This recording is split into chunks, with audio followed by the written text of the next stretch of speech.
Alors, 8e micro-trottoir du service de la prévention spécialisée du conseil départemental d'Indre-et-Loire.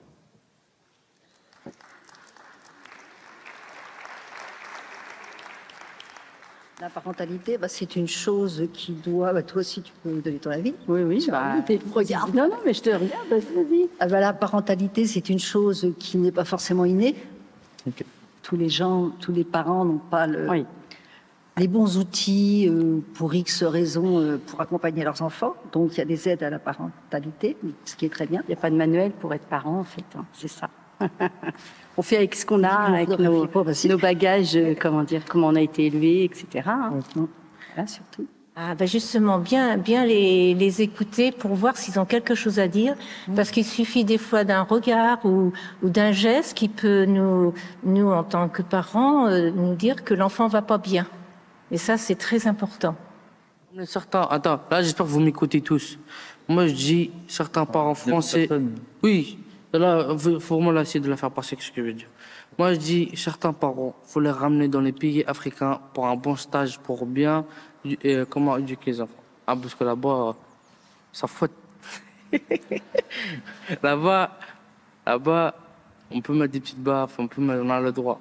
Ici, tu vois, c'est un peu compliqué. Mais pour moi, en fait, il a tout à fait raison, le monsieur, moi, je trouve. Moi, si j'ai un enfant, il fait des bêtises, je suis obligé de lui mettre une petite claque. Avec les paroles, ça marche pas. Avec un enfant ou avec un adolescent, je t'as beau le parler, tant qu'il prend pas de coups, il va jamais se mettre dans le chemin. Un enfant, c'est fragile, monsieur. Donc, comment tu connais avoir comme on a dit dans la société? Pour une petite claque, c'est bon, je vais en prison.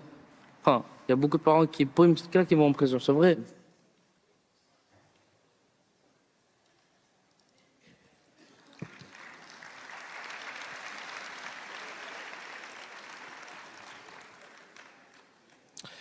Comment concilier l'intérêt de l'enfant et la parentalité?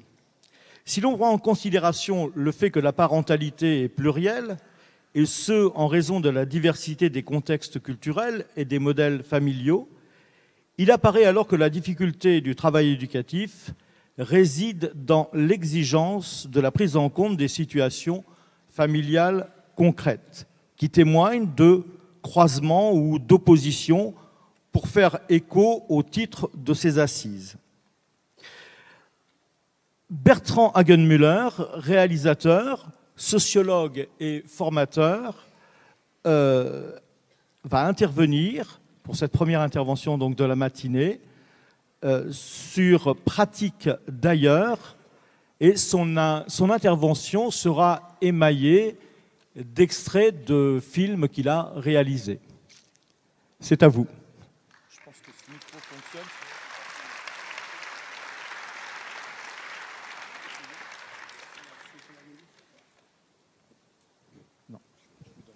Merci. Bien, bonjour à tous, je suis ravi d'être là. En fait, je suis un remplaçant. Il y a des remplaçants qui s'en sortent bien, parfois, ça dépend. Voilà, je remplace Maxime Zenou, qui devait intervenir sur cette question-là.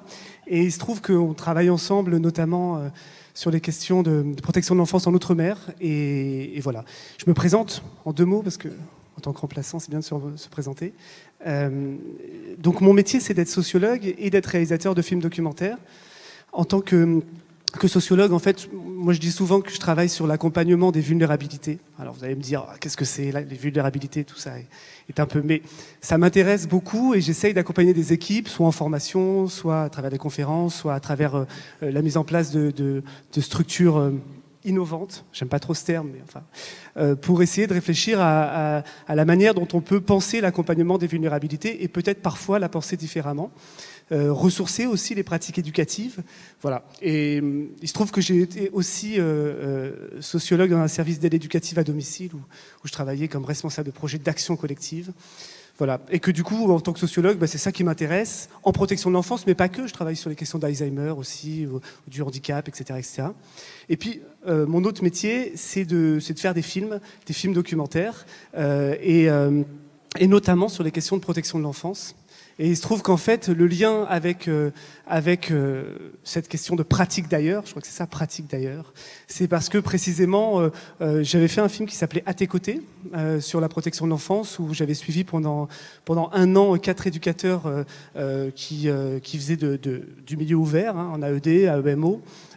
Et il se trouve qu'en fait, on a réfléchi avec les gens avec qui on avait pensé ce film, et on se dit, mais c'est vrai que c'est quand même dommage, puisqu'on n'entend jamais, ou très rarement, les personnes qui sont des Outre-mer, en fait. C'est-à-dire les personnes concernées par la protection de l'enfance en Outre-mer, mais aussi les professionnels. C'est-à-dire c'est vraiment un discours assez invisibilisé.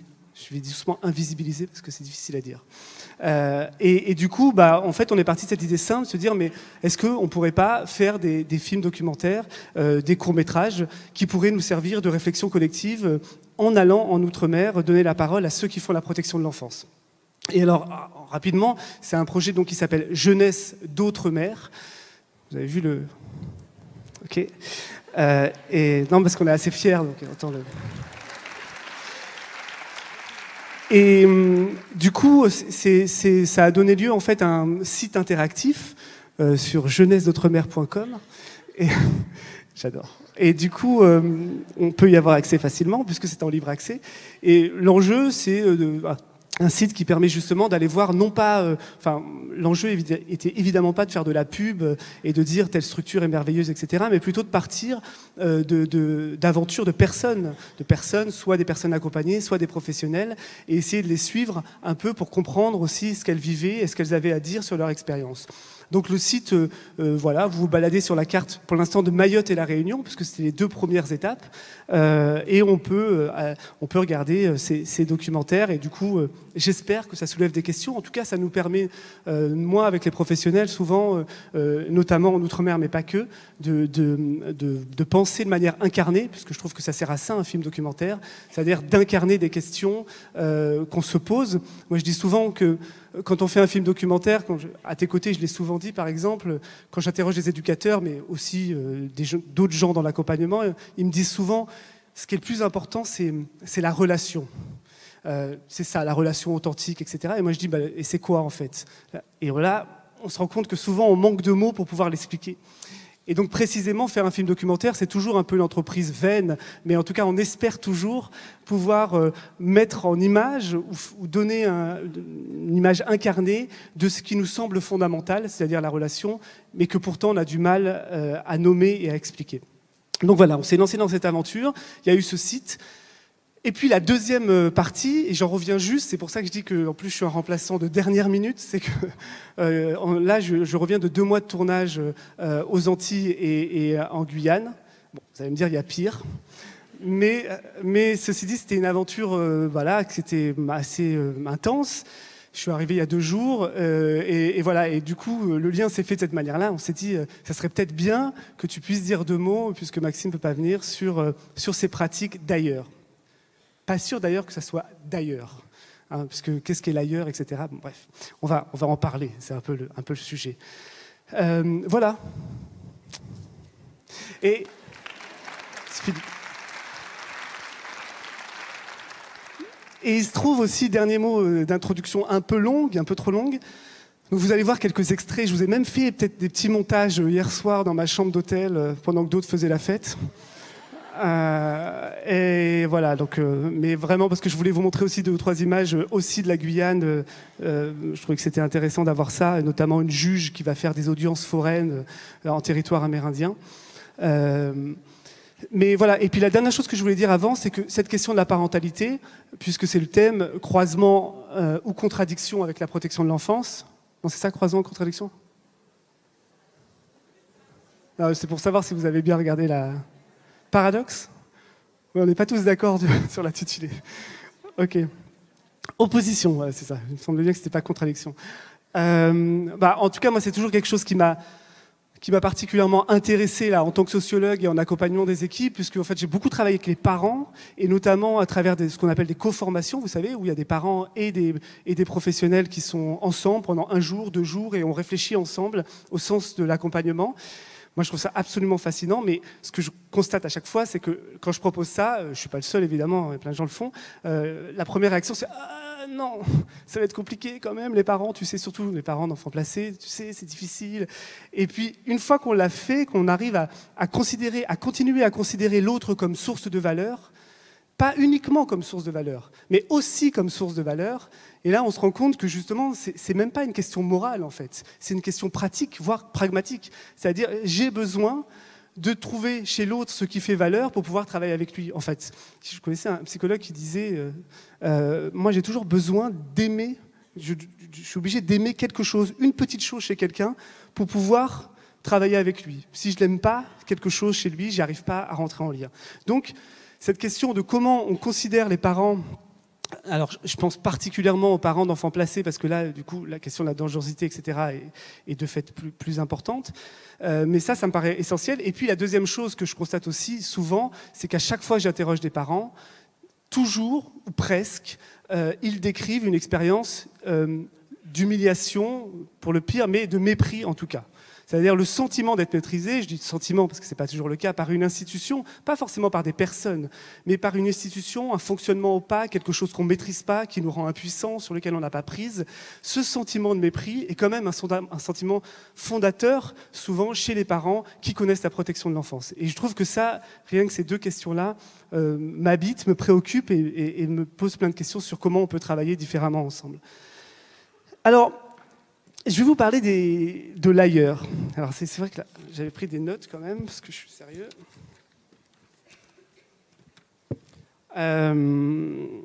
En fait, en Outre-mer, alors déjà, l'Outre-mer, ça veut rien dire.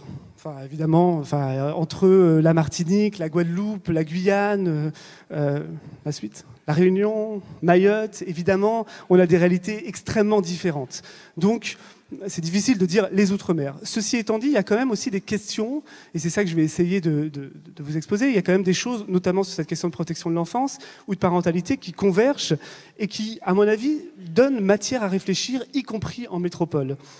Alors, d'abord, peut-être quelques données de cadrage, comme on dit. C'est bien, ça fait bien de dire ça, surtout quand on est sociologue.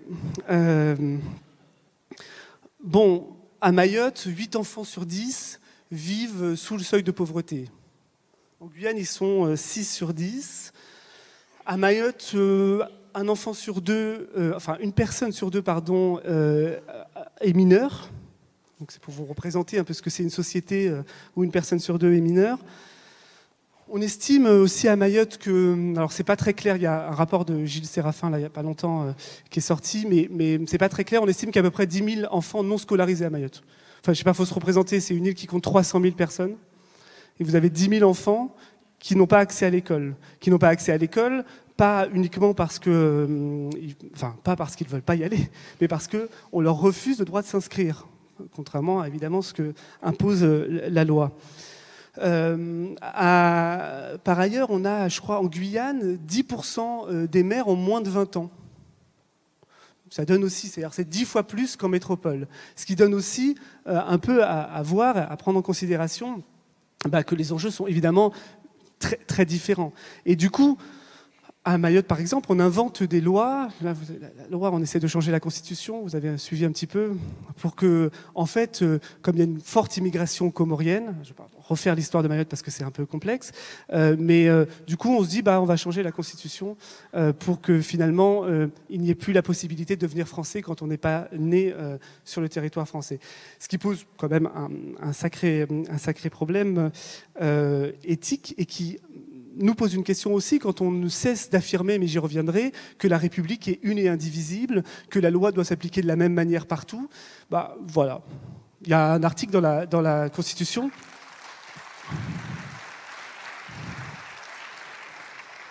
Il y a un article dans la Constitution, qui est l'article 73, je crois, qui dit que pour les autres territoires d'outre-mer, on peut s'arranger. Ok. Et par ailleurs, par contre, ça ne nous pose pas de problème de ne pas respecter le droit international quand, par exemple, on sait que la France n'a pas ratifié l'article 169. J'ai plein de chiffres dans la tête. L'article 169 de l'Organisation internationale du travail qui oblige normalement à reconnaître les territoires des peuples autochtones comme des territoires dont ils sont propriétaires, pour aller vite. Nous, on dit non. c'est le cas donc en Guyane où il y a les peuples amérindiens notamment. On dit ah non, nous c'est pas comme ça en France parce que nous on est une république une et indivisible. Donc là par contre ça nous dérange pas de pas leur reconnaître ce droit d'avoir leur territoire. Voilà, donc c'est parfois à géométrie variable, mais c'est la vie de la République. C'est juste quelques petites données, parce que je crois que c'est important aussi d'avoir ça en tête, il me semble, avant de parler des questions de parentalité en Outre-mer. Et puis, voilà, j'ai parlé de Mayotte et Guyane, parce que c'est quand même les deux qui sont les plus marqués, aussi par les questions d'immigration. Mais à La Réunion, par exemple, on a 46% de personnes qui vivent sous le seuil de pauvreté. En Guadeloupe, on a 20% de chômage. Bref, soit 10 points de plus qu'en métropole. Vous voyez que quand même, la question telle qu'elle se pose en Outre-mer, me semble-t-il, c'est d'abord une question sociale. D'abord une question de domination sociale, c'est-à-dire des conditions socio-économiques voilà, qui font que souvent on a quand même une population qui souffre socialement et économiquement. Je pense que c'est important d'avoir ça en tête, puisqu'après on va aborder la question culturelle, évidemment, qu'on a tous en tête.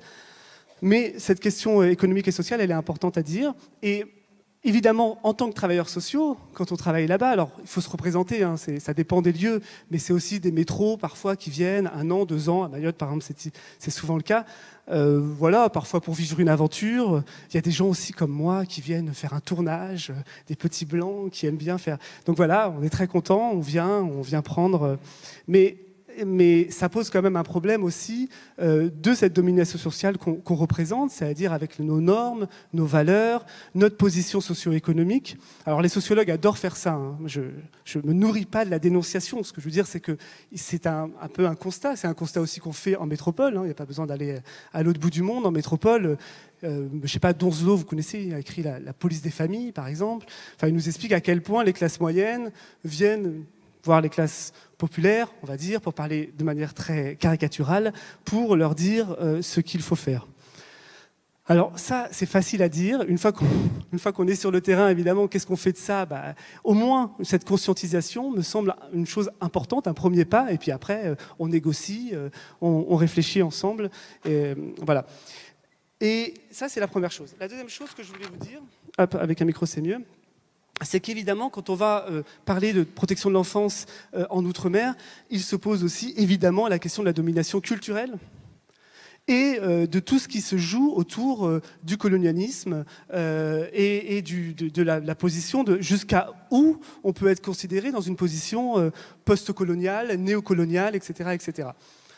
Ça, c'est quand même quelque chose qui traverse les Outre-mer. Enfin, évidemment, on a des lieux où c'est encore plus fort, marqué. On sait qu'en Martinique, par exemple, évidemment, vous connaissez tous Aimé Césaire, qui parle de négritude, et qui a beaucoup... Voilà, il y a tout un mouvement de réflexion sur comment on s'émancipe, et aussi comment, notamment, les populations issues d'Afrique ont subi l'esclavage d'abord, puis la colonisation. Donc, on ne peut pas aller en Outre-mer et faire comme si ça n'existait pas. Donc, du coup, c'est une donnée absolument essentielle. J'avais envie de vous lire une petite citation d'Aimé Césaire, parce que j'aime bien Aimé Césaire. Dans Cahier de retour au pays natal, il dit « Ma bouche sera la bouche des malheurs qui n'ont point de bouche. Ma voix, la liberté de celles qui s'affaissent au cachot du désespoir. Ma négritude n'est ni une tour, ni une cathédrale. Elle plonge dans la chair rouge du sol, elle plonge dans la chair ardente du ciel, elle troue l'accablement opaque de sa droite patience. » Voilà.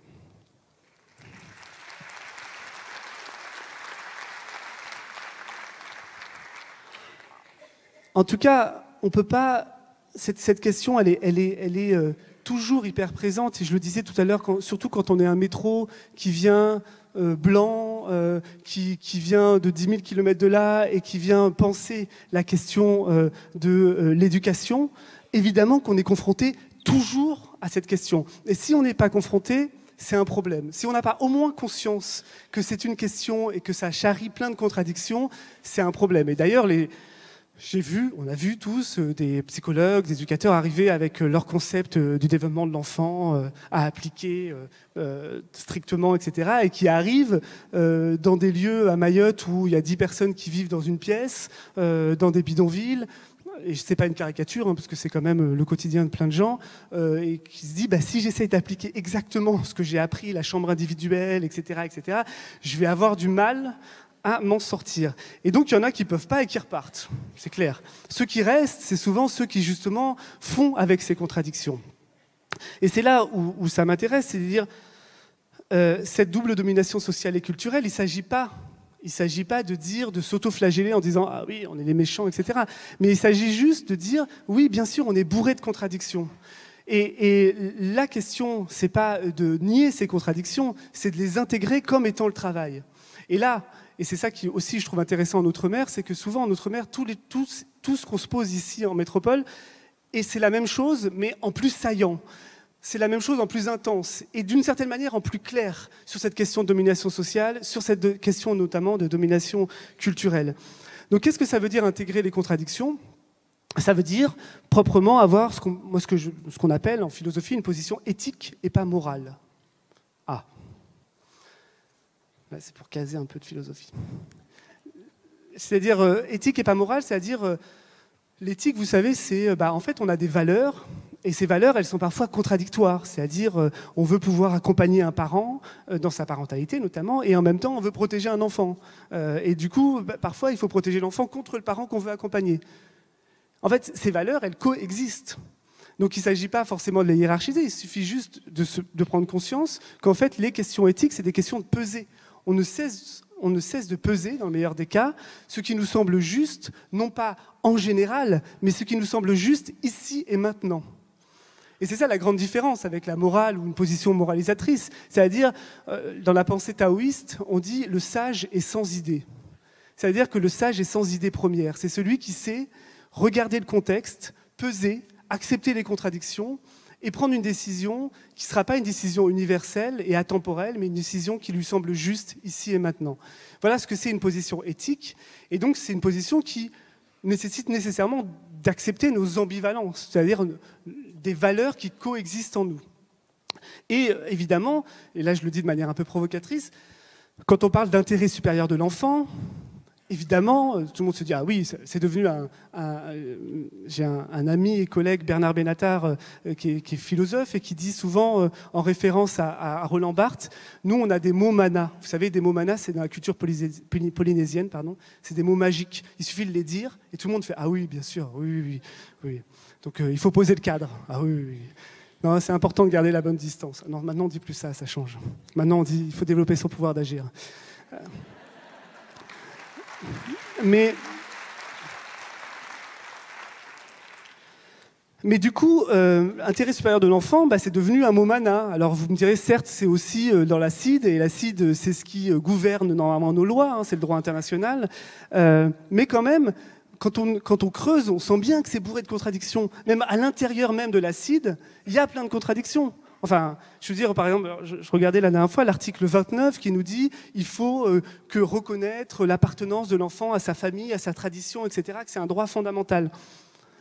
Et en même temps, il y a le droit de l'expression, de l'émancipation, etc., qui parfois rentrent évidemment en contradiction avec ce que portent comme valeur les familles, parce qu'il y a des familles qui portent des valeurs qui sont en contradiction avec la question de l'expression de l'enfant, par exemple. Qu'est-ce qu'on fait ? On pense, on réfléchit, on cherche, on pèse, on sous-pèse. Et on sent bien que, même n'en déplaise au reportage de M6 ou de je sais pas quoi, qui disent « Ah ouais, regardez, c'est ça la solution et c'est ça les coupables ». Et puis, par exemple, c'est les méchants parents qui maltraitent leurs enfants. Et puis après, il y a le reportage suivant qui disent « Mais non, en fait, c'est les éducateurs qui prennent les parents aux enfants ». Et en fait, on aimerait avoir des réponses. On aimerait avoir des réponses générales, mais on se rend compte que dès qu'on commence à regarder de près, on peut avoir, y compris dans la question de l'acide, qui nous paraît pourtant être un repère, on a plein de contradictions et travailler comme le bois. On dit que le bois travaille, vous savez. Le bois travaille parce que justement, il y a des courants contraires et des contradictions. S'il n'y avait pas de contradictions, il n'y aurait pas de travail et on ne serait pas là. Et c'est donc ça l'enjeu, et je trouve qu'en Outre-mer, on le voit de manière encore plus forte.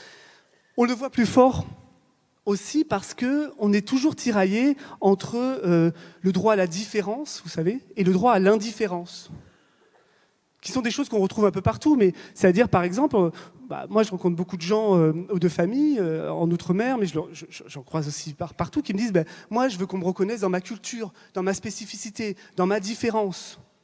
Et puis après, juste après, peut-être et même parfois, quasiment au même moment, ils vont dire non mais moi, j'appartiens à la République, j'ai le droit à la même chose que tout le monde, je veux que ça soit égalitaire. Et on veut à la fois l'égalité, la même chose pour tout le monde, et l'équité, à chacun selon ses besoins. Donc on est toujours tiraillé entre le droit à la différence et le droit à l'indifférence. La question, c'est pas de choisir entre l'un et l'autre. La question, c'est d'accepter que les deux coexistent. Et voilà une des choses qui nous torture et qui en même temps moi je crois nous porte et porte aussi l'énergie et l'intérêt et le sens du métier. Et quand on est en position aussi, et moi c'est la dernière chose sur cette question de domination, je trouve qu'il y a aussi, et je le retrouve aussi très fortement en métropole dans l'accompagnement des familles, moi je dis souvent il y a deux manières de dominer quelqu'un. Soit tu lui dis tais-toi, hein, moi je sais, toi pas. Soit tu lui dis oh là là, non mais c'est une personne accompagnée qui a parlé, donc elle a forcément raison, oh là là c'est magnifique ce qu'elle dit. Voilà, on fait venir un parent, il parle, on dit ah ouais non c'est ça, c'est la vérité.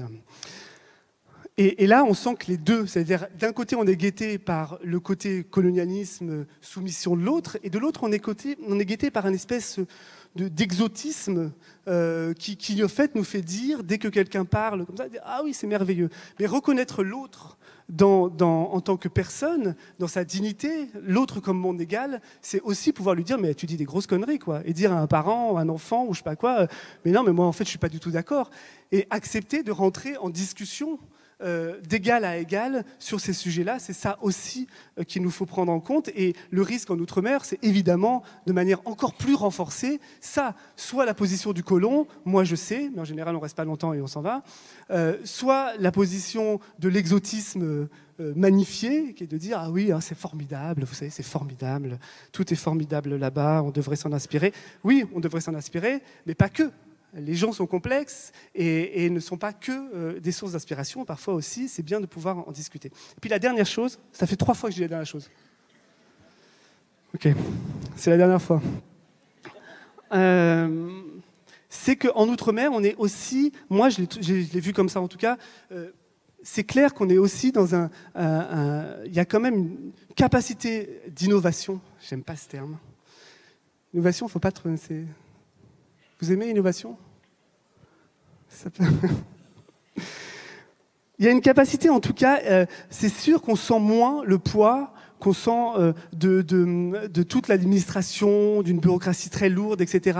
Il y a une capacité aussi de tenter des choses beaucoup plus fortes et donc de proposer, je vous en parlais tout à l'heure, quand on voit cette juge des enfants qui va faire des audiences foraines parce que, allez, on s'organise, on y va, on descend en pirogue à 4 heures de pirogue pour aller rencontrer les populations, c'est sûr qu'on aurait du mal. Ça se fait parfois en métropole, enfin pas en pirogue, mais ça se fait des déplacements. Mais c'est des choses où on est plus crispé. Donc on a une capacité, peut-être aussi parce qu'on a moins de choses, et peut-être aussi parce qu'il y a moins de choses et que finalement on a moins de risques à prendre des risques. C'est-à-dire la capacité de prendre des risques ici, parfois, peut-être, en protection de l'enfance, en métropole, on a un peu de mal, quoi. C'est-à-dire, oh non, mais là c'est dangereux. Puis, on invente un dispositif super, et puis après on va en réunion, et puis on dit ouais c'est vachement intéressant ton idée, mais franchement peut-être que là ça va mettre les parents en échec. Ah ouais. Et puis là peut-être, et puis à la fin de la réunion on fait ah ouais non en fait on va rien faire. On le sait ça. On le sent, et on le sent en nous-mêmes, cette capacité, cette espèce de peau de chagrin. Et voilà. Et donc peut-être que, enfin moi en tout cas c'est clair, mais que j'y ai vu beaucoup plus de pouvoir d'agir et de capacité à prendre des risques sans idéaliser, parce que souvent c'est lié aussi à un manque de moyens, souvent c'est lié à un manque d'offres, enfin de propositions. Donc voilà, j'idéalise pas, mais c'est quand même aussi une réalité et peut-être une source d'inspiration en termes d'expérimentation. Je voudrais qu'on passe, si c'est possible, un premier extrait. On va partir à Mayotte. C'est le plus long, hein. Après, il y a des extraits de 5 minutes. Ouh là là. Et alors à Mayotte, juste parce que j'avais l'impression que c'était important de rentrer un peu dans les images, on va suivre un éducateur qui travaille dans un accueil de jour. Je vous l'ai dit, à Mayotte, il n'y a pas d'école. Enfin, pardon, il y a des écoles, mais il y a plein d'enfants qui ne vont pas à l'école. Et donc, on a créé une structure qui pouvait les accueillir. Et là, on est avec cet éducateur et on est avec aussi les familles des enfants qui sont accueillis et qui nous parlent de ce que c'est pour eux être parents et des difficultés d'être parents. Donc, je vous propose qu'on écoute ça et ensuite on se retrouve. C'est le numéro 1.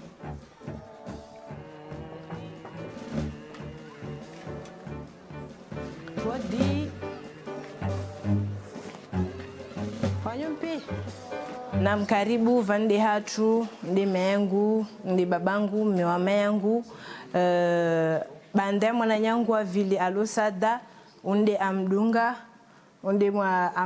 unu Abdu Nasfa Abdu Bunyamin wayandel koli unu Nasra kaparal koli mana deli amba adresi istambisha watu wa jeni mtu mjeni kaspara hangia mwana el koli mana kasna adresi ulede Nazra de umtiti maisha dona ya matiro mana sinaulesi beti sifanya hazi ba nispara ngalole zwangu kenda lazima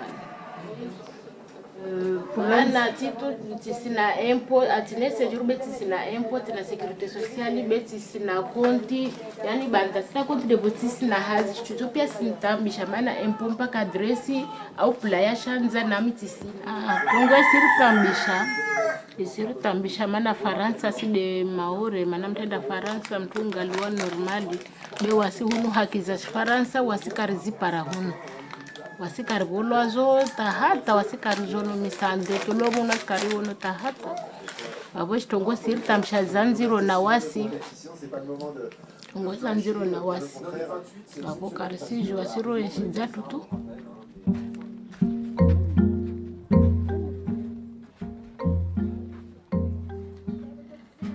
Nous, les enfants d'aujourd'hui, les enfants des parents qui sont en situation irrégulière, en gros, on est l'avenir de nos parents parce qu'aujourd'hui, nos parents ils prennent des risques pour faire la traversée en mer, pour venir à Mayotte, pour venir chercher une meilleure avenir pour nous. Et aujourd'hui, si ils ont eu la chance de nous scolariser, c'est à nous de bosser 2 fois plus dur pour qu'on réussisse. Ici, un parent étranger qui vient, il est dans un processus d'acculturation. C'est-à-dire que les parents briefent les enfants. Il faut que les enfants ne disent pas leur réelle origine ici. Je pense que ça évoquera aux plus anciens d'entre nous certaines heures peu glorieuses de l'histoire française. Les parents vivent des fois des rafles. Je vous le dis, j'ai des frissons sur la peau. Dévoiler leur origine, c'est s'exposer à un flot de représailles physiques, administratives, lenteur de dossier à instruire. Les employés sont aussi très décriés dans leur cadre privé. D'accord ? Ah oui, toi tu bosses à Mlésie, donc tu bosses pour tous les étrangers et tout. Donc voilà, ils sont confrontés à ça. Et il faut avoir vraiment conscience de ce que nous faisons là. Il faut avoir foi pour rester dans ces baskets et pouvoir être serein, même face à des attaques comme ça. Maman, Kovan.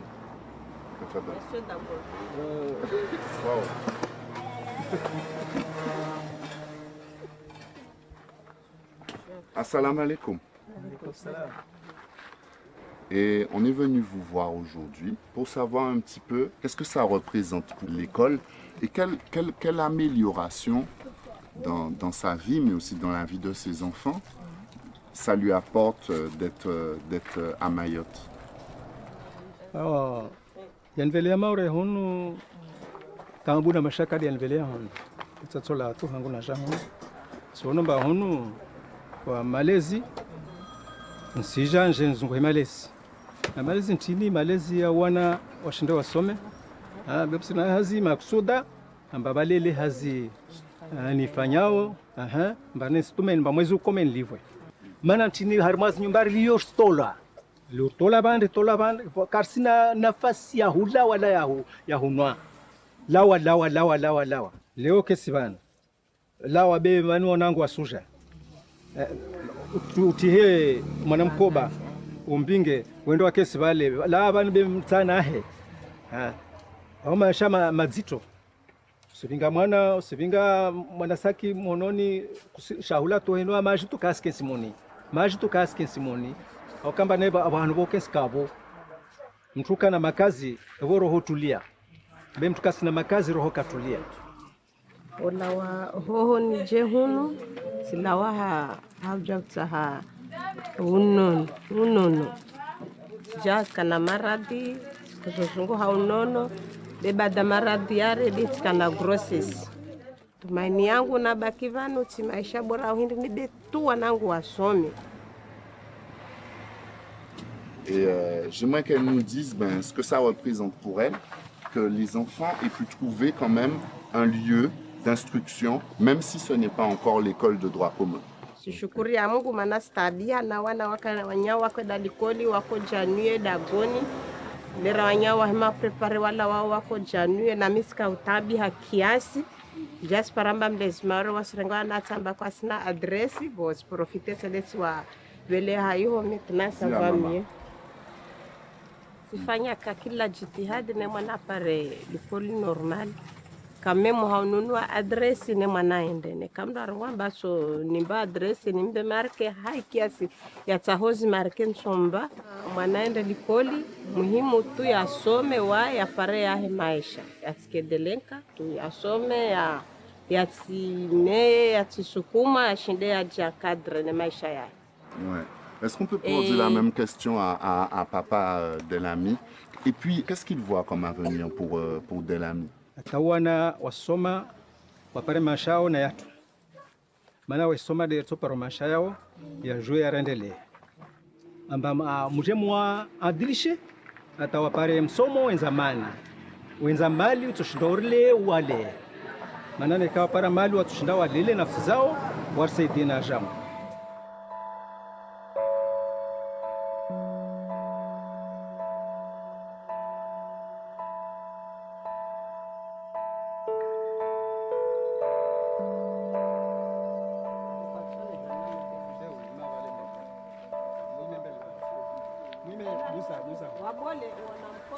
Les parents nous ont émus et nous émeuvent par leur implication dans la démarche de l'accueil de jour. On pensait que les enfants n'étaient pas surveillés au bord de la route. Mais les parents des enfants de l'accueil de jour, ils s'organisent et ils font des groupes de surveillance des enfants à l'arrêt du bus le matin. Il faut savoir que les parents, lorsqu'ils attendent avec les enfants au bord de la route, ils s'exposent à être ramassés par la PAF et d'être expulsés.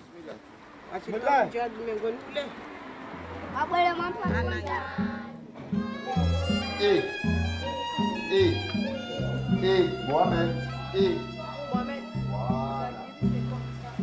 ma part de colibri,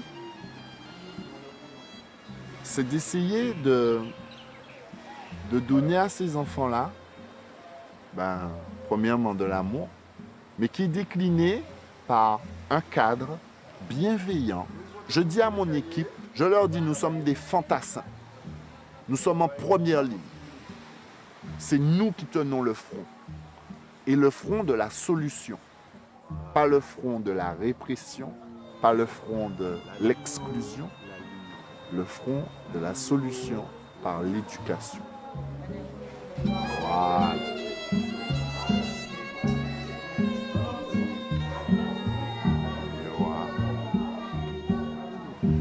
Pour permettre à cet enfant, à cette petite graine qui est là, de devenir l'arbre qu'elle sera. Que cet arbre devienne un arbuste ou qu'il devienne un baobab qui donnera de l'ombre à tout un village, ça appartient à la graine. Moi, mon rôle, c'est d'essayer de nettoyer autour de la graine, qui est le moins de mauvaises herbes possible, de l'arroser quand elle a soif, pour qu'elle puisse grandir et devenir un arbre qui porte du fruit.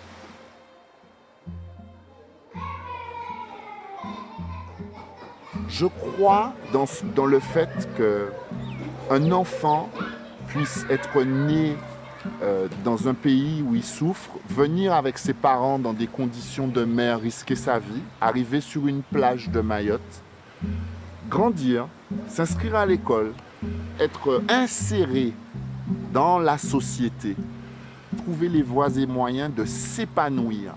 J'y crois, ça m'anime, c'est au fond de moi, j'y vais. Et même si pour un c'est possible, ben on ne l'aura pas fait pour rien.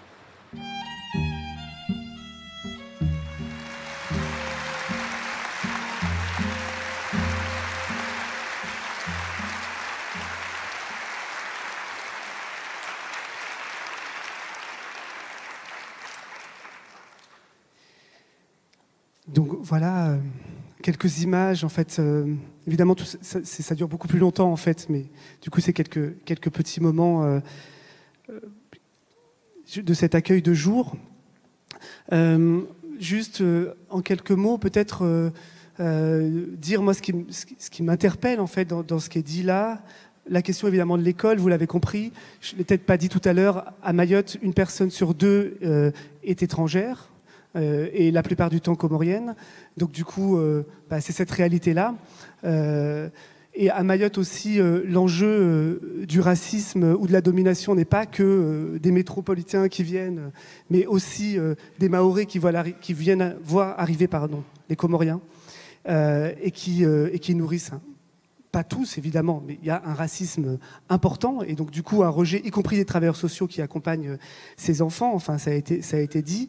Ça, c'est une question importante. On voit aussi la question du rôle de la sœur, de la grande sœur, du grand frère. Hein, et ça aussi, moi, ça nous interpelle aussi, puisque vous savez que depuis, vous n'êtes pas sans savoir, c'est comme ça qu'on dit, que notamment avec la loi 2022, la question de prendre en compte l'entourage de l'enfant, c'est une question de plus en plus importante qui, moi, me semble absolument fondamentale. Et c'est vrai qu'en Outre-mer, on sent bien, alors ça dépend où, et ça change beaucoup. Beaucoup de gens disent, justement, ces solidarités qui existaient dans les familles élargies, elles existent de moins en moins, précisément parce que c'est plus le modèle qu'on valorise.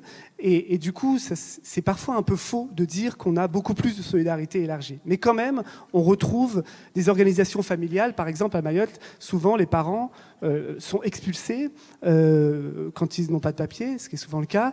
Donc, ils partent aux Comores, ils laissent leurs enfants à quelqu'un sur place, les enfants qui, eux, peuvent pas être expulsés, et ils reviennent en Kwassa. Kwassa, c'est les petits bateaux, pour, une fois, 2 fois, 3 fois. Et donc, du coup, il y a un mécanisme comme ça de solidarité qui s'organise pour faire face à cette situation-là. Donc la question de la famille élargie est encore souvent plus forte. Ça pose aussi, alors vous savez par exemple à Mayotte, pour continuer sur cet exemple-là, tous les frères du père s'appellent papa, enfin sont appelés papa par l'enfant, et toutes les sœurs de la mère sont appelées maman par l'enfant.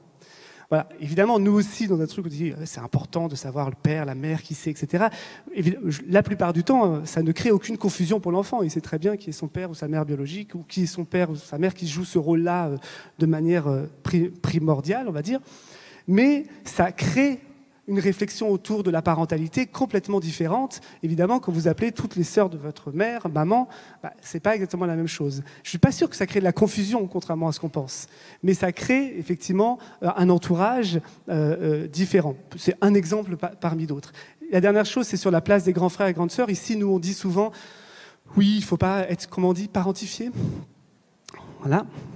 Et en fait, c'est pour un certain nombre d'enfants pas très audible comme message, parce que justement, eux, ils reçoivent comme une responsabilité de s'occuper de leurs frères et sœurs. Et même, j'allais dire, alors là, pour le coup, je ne suis pas sûr que ça soit spécifique, cette question de la place des grands frères et des grandes sœurs est aussi très intéressante en métropole. J'ai fait un documentaire, une série documentaire qui s'appelait Frères, sur 4 frères qui avaient été placés aux 4 coins de la France. Et puis, ils se retrouvent à 18 ans, enfin entre 18 et 24, ils essayent de se retrouver et de faire fratrie. Et on se rend compte que dans cette fratrie, 2 sont à la rue. Celui qui s'en sort le mieux, c'est le frère aîné. C'est le frère aîné qui a dénoncé d'ailleurs la maltraitance de sa mère, mais c'est aussi lui qui du coup porte la responsabilité.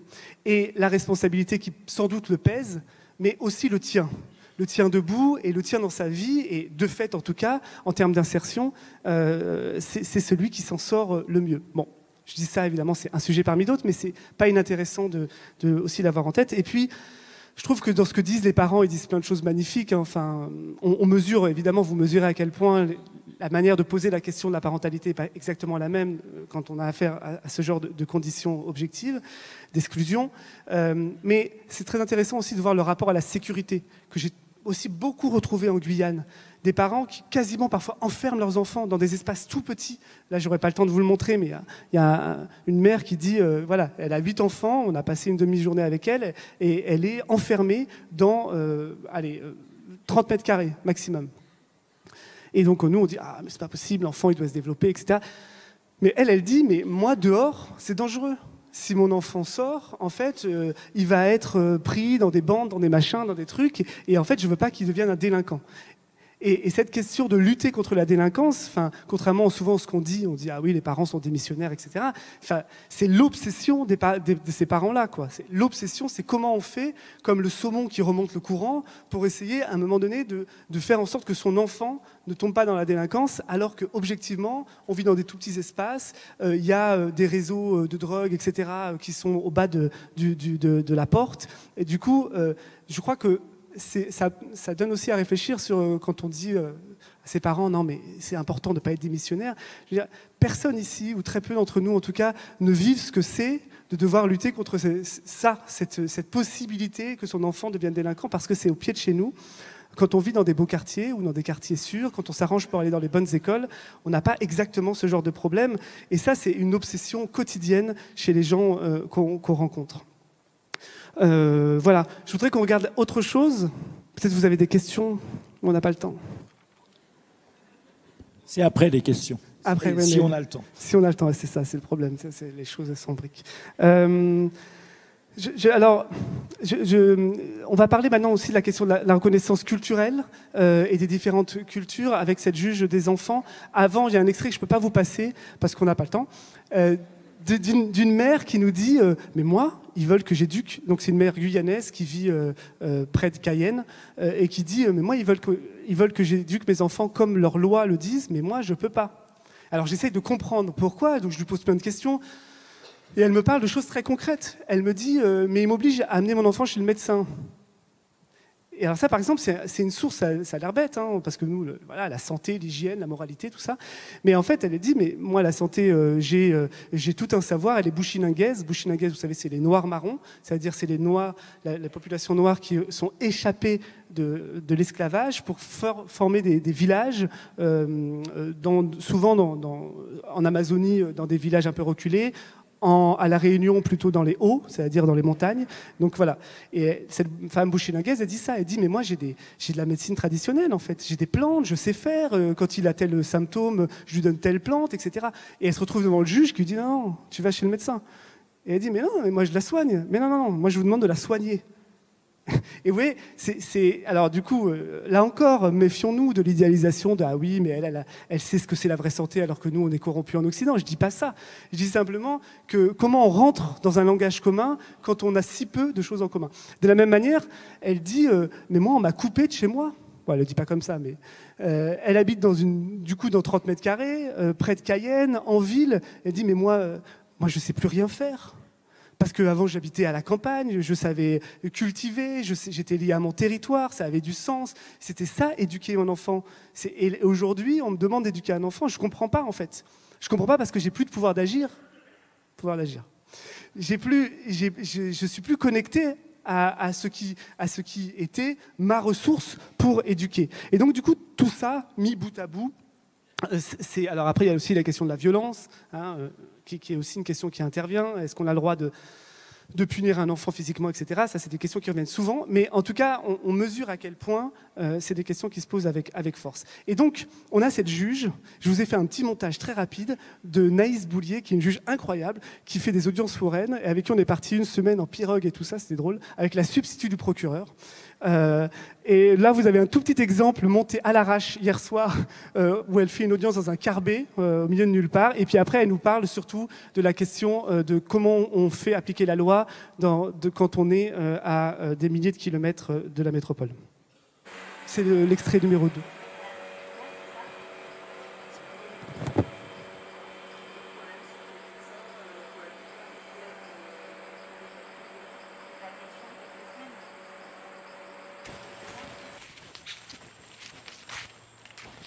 je vais ordonner, comme je vous l'ai dit, que des éducateurs vous suivent en assistance éducative, en milieu ouvert, ils vont venir tous les 2-3 mois, ils viennent à Camopi, ils viendront vous rendre visite, voir vous aider aussi, si vous avez des difficultés.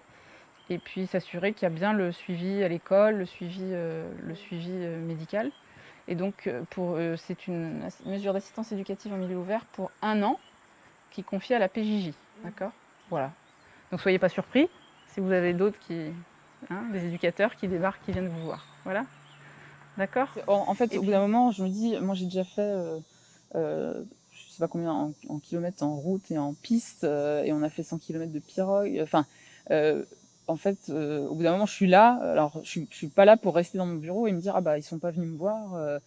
Donc, rendu là, je peux bien marcher un peu pour aller chercher les enfants et voir la famille. Là, la première fois, je suis allée les voir déjà chez eux dans leur carbet. Et là on y est retourné puisqu'ils ne se sont pas présentés. Alors, il y a le fait qu'ils n'aient pas très envie de venir, mais aussi parce qu'il y a on va jusqu'à chez eux, mais en fait, eux ont encore de la pirogue à faire et n'ont pas nécessairement de pirogue à disposition. Donc, je viens pour poser le cadre de la loi. Certaines choses sont inacceptables. Et en même temps, s'ils en sont là, c'est aussi pour tout ce qu'on leur a fait subir à ces gens, à ces communautés. Donc, voilà, moi, je ne peux pas transiger sur certaines choses, les violences, les violences sexuelles, évidemment, je ne transigerai pas. Mais il ne faut pas non plus être, encore une fois, condescendant, paternaliste, en disant « vous ne savez pas éduquer vos enfants », puisque c'est ce qui a été fait avec comme je le disais, avec les Homes indiens, qui ont commencé dans les années 30, et le dernier, il a été fermé à Saint-Georges en 2023. Donc c'était les enfants amérindiens qui étaient enlevés de leur famille pour aller vivre dans des internats catholiques, parfois très très jeunes, pour être éduqués au mode de vie occidental, et parfois avec la bénédiction donc, de l'État français, puisque les internats catholiques étaient payés par l'État français pour les recevoir, et puis avec parfois l'aide des forces de l'ordre, puisque quand les parents ne voulaient pas donner leurs enfants, les forces de l'ordre pouvaient intervenir, et ça, donc les enfants, c'était un énorme traumatisme, ils se retrouvaient coupés totalement de leur culture, ils avaient interdiction de parler leur langue maternelle, interdiction de... Ils dormaient avant en hamac, on leur apprenait à dormir dans un lit, à porter des chaussures, des choses comme ça. Et on leur disait bien que leur culture, elle était inférieure. Et donc, ils ont grandi avec ça. Et ensuite, à la fin, ils retournaient chez eux quand même. Ils devenaient grands, ils retournaient dans une culture qu'ils ne connaissaient plus. Ils n'arrivaient plus à communiquer avec nécessairement avec leur famille. Ils ne connaissaient plus les codes. Et ça a créé un mal-être énorme pour les Amérindiens. Et d'ailleurs, depuis de nombreuses années, il y a des vagues de suicides chez les Amérindiens, chez les jeunes, mais également chez les adultes, puisqu'il y a une perte identitaire, ils ne savent pas où ils en sont. Je ne peux pas arriver en disant, regardez effectivement comment vous êtes avec l'alcool, il faut que je dise que c'est pas possible, mais en même temps, faut que je peux pas avoir ce discours où c'est parce que encore parce que on doit les éduquer. Enfin, c'est ça. En fait, c'est très problématique. Je veux pas. Je veux pas reproduire ce qui s'est passé avant. Et voilà, la ligne, elle est la crête, elle est difficile à tenir. Et je veux pas. J'espère que j'ai pas l'air condescendante dans les audiences. Ça, c'est c'est ma crainte. Et donc, j'espère que je le suis pas.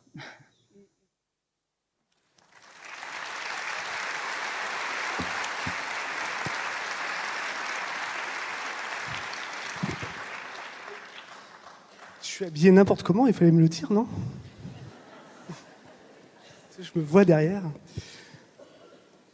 Bon, Naïs Boulier, vous allez la retrouver, si vous voulez, je fais un petit teasing, parce qu'après il y aura un documentaire d'au moins 30 minutes où on la suivra, et donc du coup là c'est toute une aventure. Il faut se représenter des audiences foraines, où on arrive à Camopi, donc elle le dit, par exemple à 4 heures de pirogue, et on a une population amérindienne, des femmes qui arrivent seins nus, et donc du coup la justice qui est là, ok, on laisse rentrer, on laisse pas rentrer, mais des trucs improbables, mais intéressants sur les questions des codes. Évidemment, des femmes aussi qui savent qu'il faut pas arriver seins nus, donc en fait elles mettent des soutiens-gorge hyper sexy, en pensant que Mais en fait, je dis ça, c'est un peu drôle, mais c'est quand même une réalité.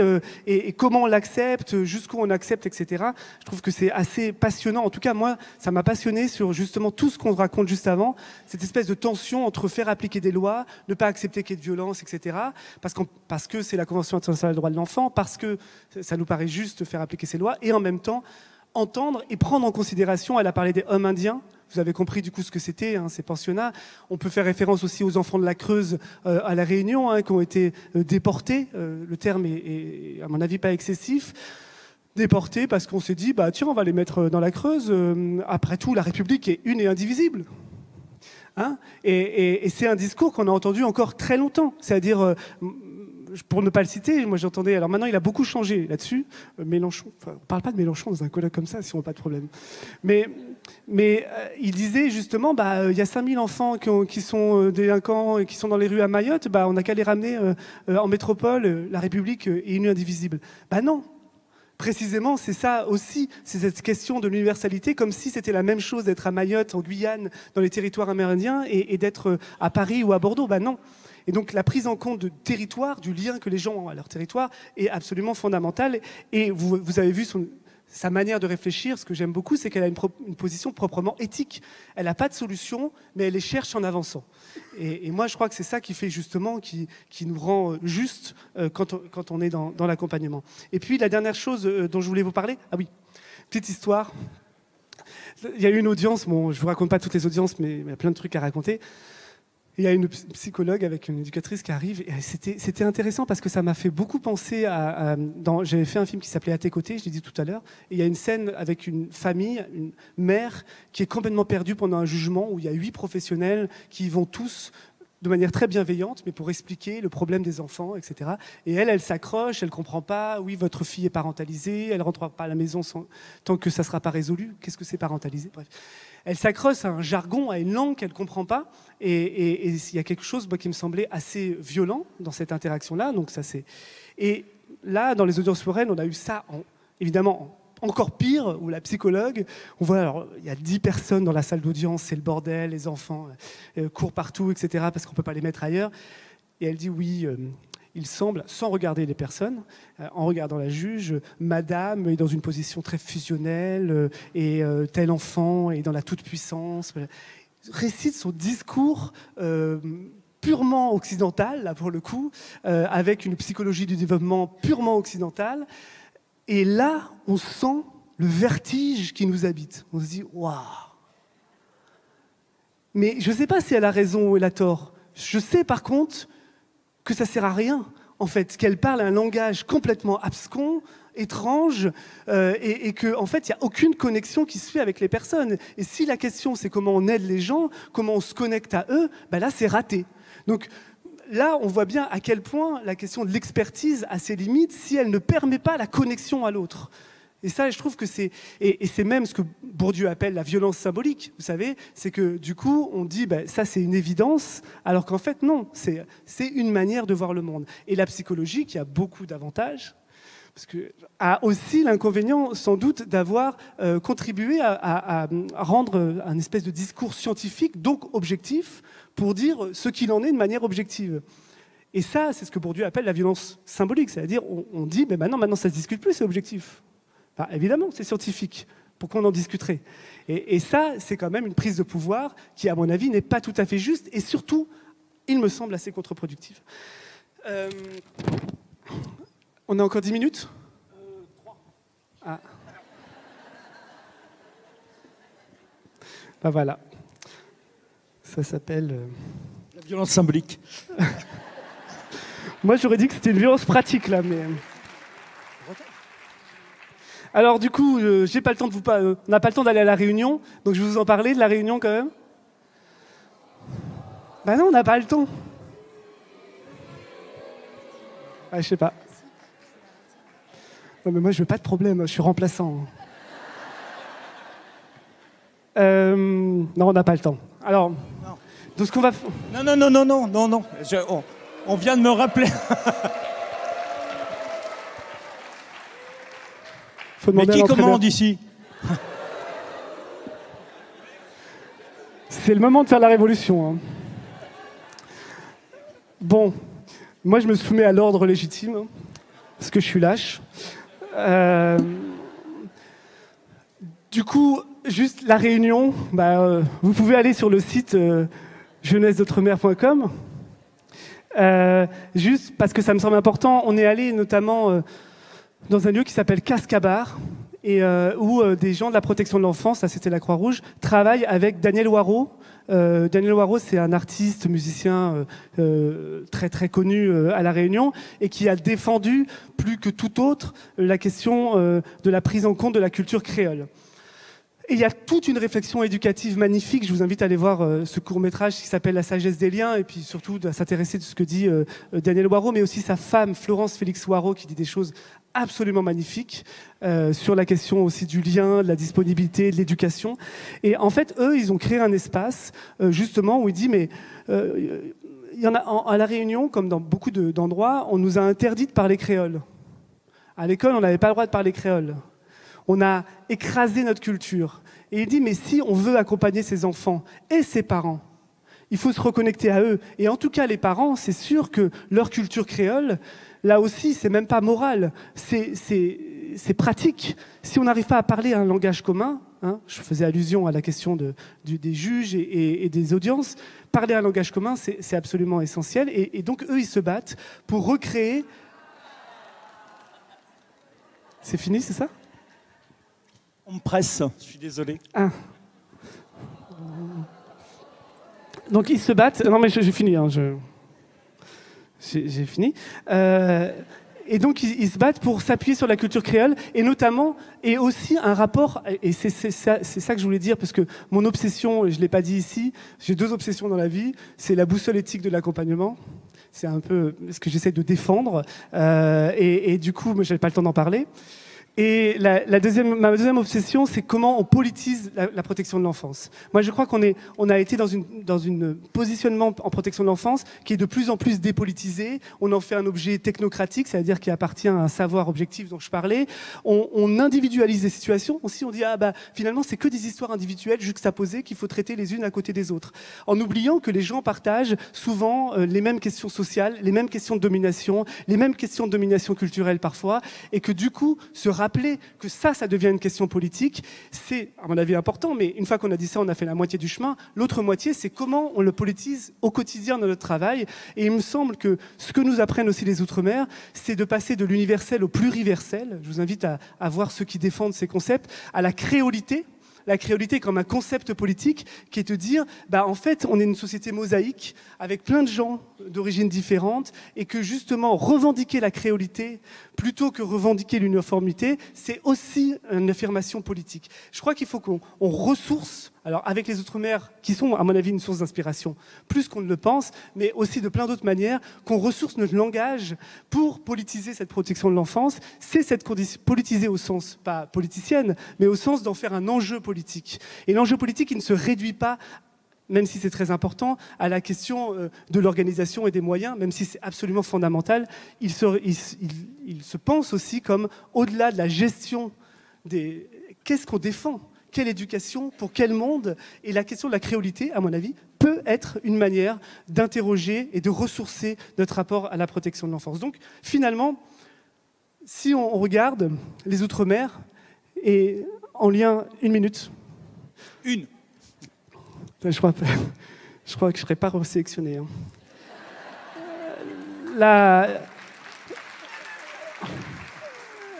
Pour moi, il y a 4 caps qui sont absolument indispensables. C'est défendre la culture du compagnonnage. Quand on fait la protection de l'enfance, on est des copains parce qu'on accompagne. Et que l'étymologie d'accompagner, c'est être copain. Donc on partage le pain. Qu'est-ce que ça veut dire? Ça veut dire demander à l'autre qu'est-ce qui est important pour toi. C'est aussi la culture du pouvoir d'agir. C'est la deuxième chose, c'est-à-dire... Pouvoir d'agir, vous l'avez? La pouvoir d'agir, c'est qu'est-ce que tu sais faire? C'est quoi ta culture, tes savoir-faire? Et donc, du coup, ça, avec les Outre-mer, on prend ça en pleine gueule. Si on ne commence pas à demander aux gens qu'est-ce qui est important pour toi? C'est quoi ta culture? Comment tu peux être non pas acteur de ta vie, mais d'abord auteur de ta vie? C'est-à-dire, c'est toi qui l'écris, c'est ça, et qui écrit ton histoire. C'est vraiment ces 2 questions-là, la culture du compagnonnage et la culture du pouvoir d'agir, elles nous arrivent en pleine face, et si on ne la prend pas en compte, au bout de 3 mois, on revient en métropole et on se dit « Ok, c'est trop compliqué ». Et la troisième cape, c'est la culture de ce que j'appelle la culture de l'ouverture. C'est comment on crée des liens et comment on élargit les liens autour de l'enfant. Ça, c'est absolument fondamental. Là aussi, je crois qu'on a à apprendre de cette manière de penser la parentalité beaucoup plus élargie, même si, je l'ai dit, les choses changent. Et puis la dernière chose qui me semble le cap essentiel en protection de l'enfance, c'est aussi la culture de l'expérimentation, c'est-à-dire d'être capable de se dire, on avance par tâtonnement, on essaie, on prend des risques. On prend des risques et à cette condition-là qu'on peut faire bouger les lignes. Il me semble que de ce point de vue-là, la protection de l'enfance en Outre-mer a beaucoup à nous apprendre. Merci. Merci.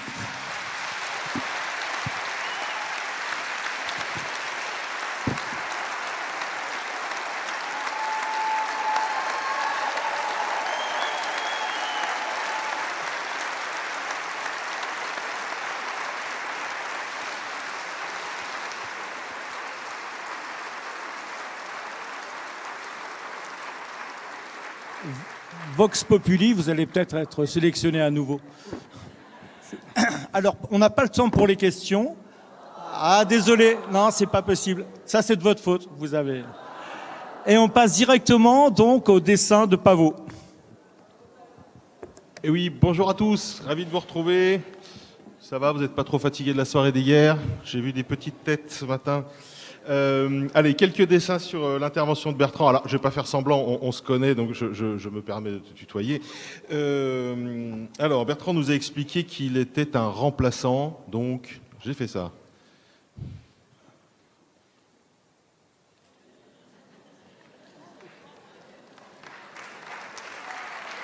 Ouais. C'est bon, vous l'avez?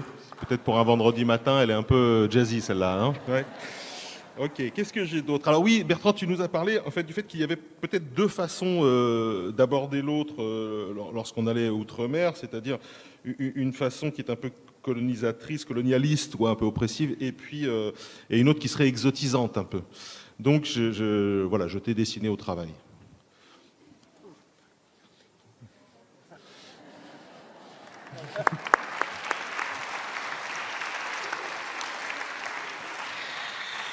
Et puis un dernier truc, alors je crois qu'on partage un petit peu le même agacement avec tout ce vocabulaire vide de sens là qui inonde nos projets d'établissement, n'est-ce pas? Donc j'ai imaginé une assistante sociale en mission civilisatrice.